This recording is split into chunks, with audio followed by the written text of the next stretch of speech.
Estamos de regreso en su programa Energía, Combustibles y más, y estamos hablando de la turbulencia petrolera. Estamos hablando de esto con nuestro asesor y colaborador permanente Miguel Andújar. La última pregunta en la cual nos quedamos en el segmento anterior para pasar a este era que si Estados Unidos estaba tocando las puertas de Venezuela y de Irán para sustituir en parte esta digamos, falta de importación de petróleo de Rusia, o sea, o este embargo que se le está haciendo a Rusia, y esto se tomaría tiempo, quizás una alternativa que tenga Estados Unidos en lo que se ponen a nivel para poder suplir estos dos países, es liberar sus reservas, porque la verdad que no hay problema de abastecimiento, es cierto, pero son dos cosas: que se mantengan sin problemas de abastecimiento, pero que también se mantengan los precios con la menor presión posible. ¿Qué nos dices, Miguel? Bueno, sí, en ese caso, mira, para ver las cosas, para verlo en contexto, lo primero es que la reserva estratégica de los Estados Unidos en particular, hay otros países que tienen otras cantidades, pero Estados Unidos es el que más tiene, está alrededor de los 520 millones de barriles. ¿Qué sucede? La semana pasada anunciaron, el principio de la semana pasada se anunció la Agencia Internacional de Energía que de manera conjunta Estados Unidos y otros países de manera estratégica liberaron 60 millones de barriles de petróleo. De esos 60, Estados Unidos liberó 30, o está pautado para liberar 30 millones. Pero 30 millones de barriles de petróleo, en función a la cantidad de barriles que se consume al día aquí, estamos hablando que eso da para 5 días. Entonces, eso puede mitigar los precios, por lo menos pausar la tendencia alcista por un corto plazo, pero no a largo plazo. No creo que sea sostenible. Y para muestra un botón, en el momento que se hizo ese anuncio, para nada dejó de parar la tendencia alcista. Siguió, estaba creo que en 116 y siguió hacia los 126 después de eso. Entonces, es una situación no un tanto, muy difícil para Estados Unidos, para nosotros que no producimos una gota de petróleo, para los países en vía de desarrollo, para Europa, que en lo particular pienso que independientemente que nosotros no producimos petróleo, creo que la situación de Europa es mucho, mucho más difícil que la de nosotros, por la dependencia directa que ellos tienen del petróleo ruso y del gas natural.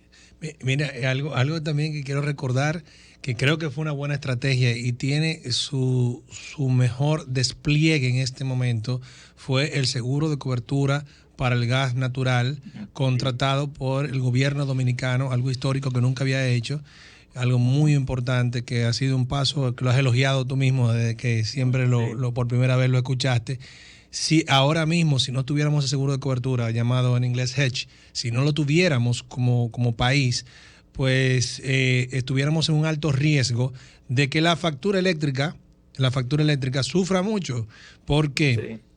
Porque la generación eléctrica dominicana, señores, tenemos que recordar que es abastecida principalmente por el gas natural, a veces por el carbón mineral. Depende, cuando está todo, digamos, cuando está toda Punta Catalina encendida y sin ningún inconveniente, de manera lineal, pues entonces se puede ir adelante el carbón mineral. Pero el gas natural para nosotros es demasiado importante.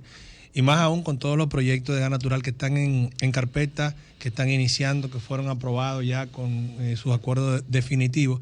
Entonces, si no tuviéramos ese seguro que nos protege de los aumentos internacionales de gas natural, que los va a tener el gas natural, entiendo que sobre todo porque comenzamos con el corte del gaseoducto Nord Stream 2, bueno, digamos, el no funcionamiento del mismo, y se está hablando de cómo se va a seguir negociando con el gas ruso, que se sigue supliendo a Europa, pero también ese está, digamos, Y, en y, veremos y en y, riesgo. y Todo eso esa flor, presiona el precio hacia arriba del gas sí. natural. Y nosotros estamos tranquilos hasta 2023, que esperemos que de aquí a allá esta tensión, esta crisis bélica haya bajado. Precisamente, Miguel, antes que tú le respondas a Luis, por favor, mi comentario va a ser en esa misma línea. Ciertamente estamos cubiertos El gas natural. con este fondo que la verdad, de cobertura, que la verdad que es elogiable, encomiable. Sin embargo, yo quisiera saber hasta qué punto, en términos de disponibilidad de gas, esta facilidad nos cubre. Porque yo sé que en términos de precio, bueno, podemos acceder a una facilidad pero hoy en día la preocupación grande que yo tengo en lo particular, más por el hecho de que, como tú bien dices, el gobierno dominicano ha hecho una apuesta clara respecto del combustible que va a decidir utilizar en lo adelante en cuanto a la generación eléctrica, es el gas natural, y el gobierno hizo su tarea dentro de lo que puede, negoció el tema del precio. Ahora el gobierno, como nosotros no somos productor de gas natural, el gobierno, digamos que el alcance de su poder o el alcance de su tarea la cubrió. Ahora queda un elemento importante, es el tema de la disponibilidad que hay del insumo de gas natural producto de esta situación. ¿Hasta qué punto esta situación a nosotros nos afecta? Correcto. Sí, exacto. Hay una diferencia entre tú protegerte al precio, otra es que tú tengas garantía de entrega. En ese caso no sé qué tipo de opción fue que se utilizó. Eso es importante. Porque creo que eso creo que hablamos la vez que se anunció eso, que sería bueno saber qué tipo de opción se utilizó, si fue opción europea, opción americana, cómo se ejecuta. Pero de preámbulo, o sea, lo que se sabe es, como tú bien dices, que nos protegimos con el precio, garantía de abastecimiento. No sabría decirte porque eso no creo que no se ha divulgado. Sin embargo, no creo que las cosas puedan cambiar de un día para otro. No creo que por lo menos a corto plazo haya alguna amenaza de interrupción de abastecimiento de gas natural. Pero como ya hemos visto, cualquier cosa puede suceder. Porque miren dónde estamos hoy en día ya. Otro elemento, y antes de esta pregunta quisiera recordar que este segmento es patrocinado por la marca de combustibles Next, te llevamos más lejos. Tú mencionaste al principio del programa un concepto que me llamó mucho la atención, que es el Vanguardation, haciendo una referencia al mes de noviembre del año 2021. Entonces, me gustaría preguntarte, ¿dónde está el Vanguardation hoy? ¿Puedes repetir la pregunta? Perdón. Tú mencionabas el Vanguardation con el impacto que él mismo tenía analizándolo a noviembre del 2021 con relación al mes próximo. Entonces, tomando en cuenta esta situación y para hacer tal vez una proyección de lo que está sucediendo, ¿cómo estaría el Vanguardation o cómo se prevé el Vanguardation hoy, 8 de marzo del 2022? Ok, perfecto, sí. Y excusa, que fue que se me frizó la computadora por un segundo. Sí, el backwardation, como te explicaba, es una estructura de mercado que te indica que hay más demanda en el momento y por eso cuesta más en el momento que a largo plazo. Hoy en día, en entrega para agosto, que es la temporada alta, está en $108. Un diferencial de $18 a favor del mercado spot. Bueno, pues es una señal, digamos que alentadora, tomando en cuenta que si es para agosto, el precio que está en el día de hoy, bueno, digamos que es un paño ahí viéndolo en contextos, sí, donde estamos ahora en este momento. Vanguardation que optimista. Que es entonces lo que, y yo escribí un artículo sobre eso para Cento en noviembre, que ya cuando estaba en 75 a mí me preocupaba el precio, por lo mismo que decía al principio, no es el precio, es el momento en que empiece la tendencia alcista.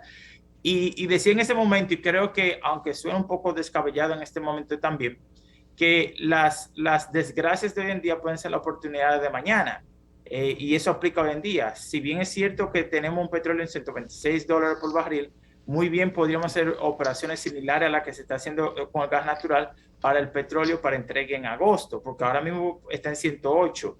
Y, o sea, decirte yo que el petróleo va a estar por debajo de 100 en el verano, en el momento yo me lo encontraría muy cuesta arriba.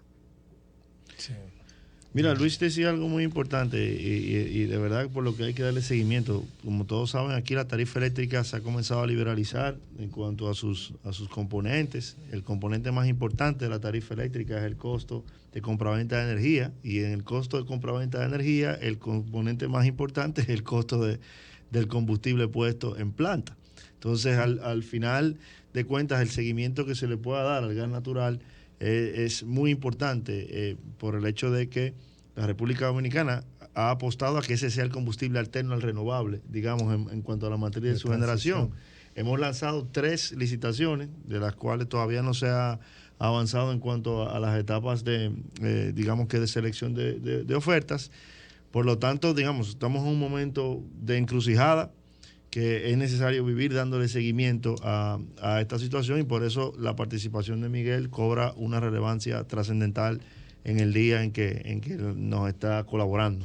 Sí, Miguel, ya para finalizar este segmento, coméntanos tu apreciación personal sobre lo que ves que pueden ser los precios, digamos, en 2 escenarios. El primer escenario es de continuar la avanzada rusa sobre Ucrania y, por ende, continuar el aumento de sanciones económicas, tanto de Estados Unidos y sus aliados como Rusia, o de que se llegue a un acuerdo entre Ucrania y Rusia, como por ejemplo el que Ucrania reconozca la independencia de los 2 estados federados que se están disputando con Rusia, o si no, otro tipo de acuerdo.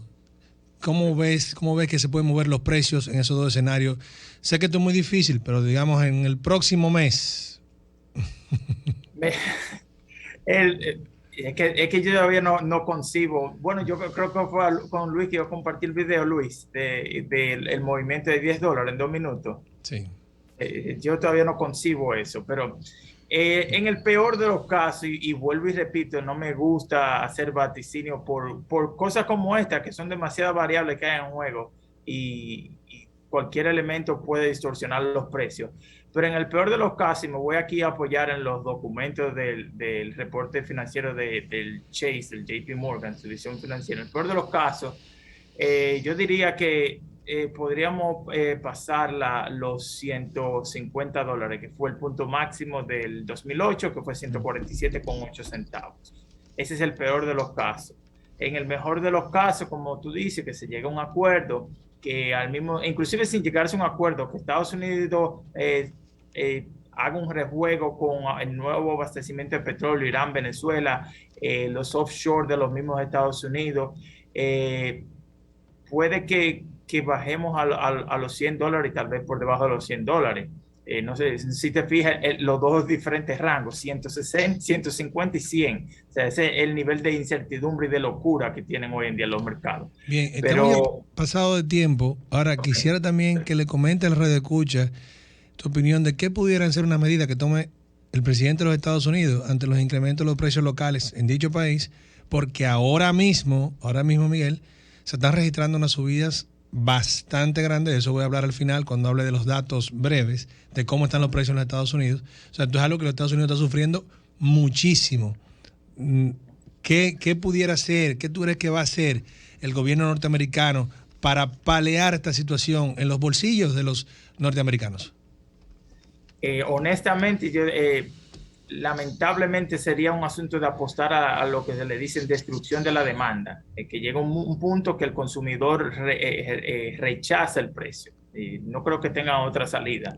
Y de eso hablaba uno de los principales inversionistas precisamente de otra refinería, otra marca, que decía que estamos llegando a un punto que va a iniciar la destrucción de la demanda y el consumidor va a rechazar el precio, aunque hay cierto nivel de inelasticidad en el consumo, pero estábamos llegando a unos niveles insostenibles. Por ejemplo, y sé que estamos cortos en tiempo, yo tengo una amiga que hoy me dice, bueno, yo voy a dejar de salir ya, porque ya es muy caro yo salir. Entonces, ya es una persona que está dejando de consumir gasolina en el día a día, entonces ya empieza el rechazo del consumidor. Esa yo creo que es la única alternativa, porque no tiene de otra. Bueno, justo hoy me comentaba una amiga que su esposa en Canadá un amigo comentaba que estaba como en la Tesla, en un concesionario de Tesla viendo vehículos, y eso estaba lleno de gente allá. Bueno, pues nos vamos a la pausa. Miguel, muchísimas gracias por tus muy interesantes comentarios, informaciones y pronósticos sobre la turbulencia petrolera. Nos vemos en breves. Energía, combustible